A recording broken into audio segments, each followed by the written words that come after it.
നമ്മുടെ ക്ലാസ്സൊക്കെ കഴിഞ്ഞു. നമ്മളിപ്പോൾ ഇന്ന് 8-ാം തീയതി ഗൈസ്, നമ്മൾ 9-ാം തീയതി രാവിലെ ട്രെയിനിങ്ങിൻ്റെ ഭാഗമായിട്ട് കോയമ്പത്തൂർ പോവുകയാണ്. ഒരു കൊല്ലത്തെ ട്രെയിനിങ് ആണ്. അപ്പോൾ റൂമിൽ പാക്കിങ് നടന്നുകൊണ്ടിരിക്കുകയാണ് ഗൈസ്. കാണിച്ചു തരാം ഗൈസ്.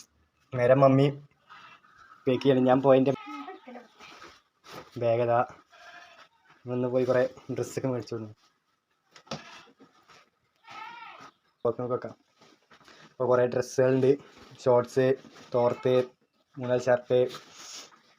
ഞാൻ വെച്ച ബാഗ് കളിക്കുമല്ലോ. അതുകൊണ്ട് നമ്മുടെ shaving set, brush, paste items ഒക്കെ ഇവിടെ ഉണ്ട്.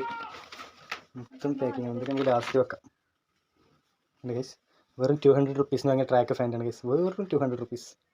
നമ്മൾ ഇങ്ങനെ കുറേ വില കുറയിൽ കുറേ പർച്ചേസിങ് നടത്തി വന്ന് പുതപ്പ് എടുക്കണം ഗൈസ്. പുതപ്പ് എടുക്കണം. ഭയങ്കര സിമ്പിളായിട്ടുള്ളൊരു പുതപ്പാണ് ഗൈസ്. പുതക്കാൻ ഭയങ്കര സുഖം. നമ്മൾ 3 പോയപ്പോൾ കൊണ്ടുവന്നിട്ടുള്ള. അപ്പോൾ അതും കൂടി കൊണ്ടുപോയി ബാഗിൽ തിരിക്കാം. നമ്മ അതൊക്കെ വെച്ചാൽ റൂമിൽ വെച്ചും കുറവാണ്. അപ്പം നമ്മൾ വീഡിയോസ് ഇടയിൽ നിർത്തിയിട്ട് കുറേ ആയി. അപ്പോൾ ഞങ്ങൾ ഡെയിലി വീഡിയോസ് ഉണ്ടാവും. ഇനി നമുക്ക് കോയമ്പത്തൂരിലെ ഡേ ഇൻ മൈ ലൈഫ് തുടങ്ങാം കേട്ടോ.